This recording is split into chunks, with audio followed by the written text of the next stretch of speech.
Bon dia. El meu nom és Ana Maria Cervera i soc doctora en Història per la Universitat de València i l'autora del llibre que ara vos presente. El llibre, Las provincias y María Consuelo Reina, liderazgo y poder en tiempos de cambio, està editat per Publicacions de la Universitat de València en la seva col·lecció Aldea Global. Encara que no siga una novetat, ara més que mai és important destacar el paper que han jugat els mitjans de comunicació en la nostra història recent i en els canvis socials.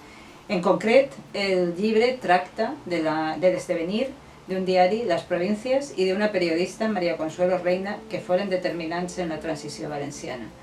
Per això, el llibre abasta des de finals del tardofranquisme, dels anys 60, fins a l'any 1982, en què per fi és signat el nostre Estatut d'Autonomia.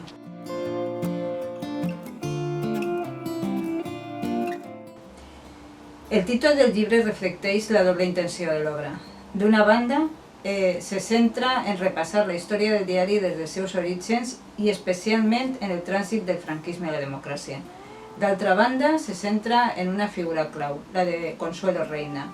María Consuelo Reina fou empresària, periodista i pionera en el món de la comunicació i no obstant això apenas és coneguda. Reina fou un personatge polèmic, d'amors i odis, i, no obstant, un dels personatges més importants en la transició valenciana. Per això he volgut mostrar, sobretot, el paper determinant d'una periodista capaç de condicionar la vida política i social d'una ciutat en una etapa històrica en què es vivia el canvi. Reina i el seu diari encapçalaren batalles ideològiques, crearen opcions polítiques i, no obstant això, també aconseguiren portar a l'empresa fins a l'èxit. Per això, tres punts fonamentals resumeixen la història del diari: tradició, empresa i transició.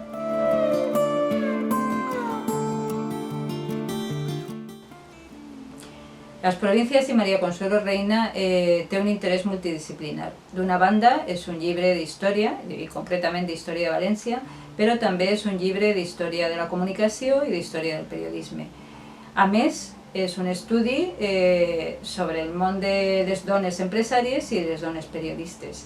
Per tant, pot resultar interessant a nivell nacional i fins i tot a nivell internacional, especialment en l'àmbit iberoamericà, amb una gran tradició en els estudis de premsa i periodisme.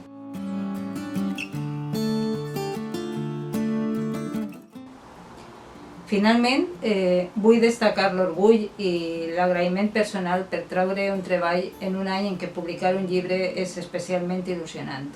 Un any que ha donat peu a reflexions i nous plantejaments tant en els àmbits de la història com el dels mitjans de comunicació. Però 2020 és també l'any en què Publicacions de la Universitat de València compleix 100 anys.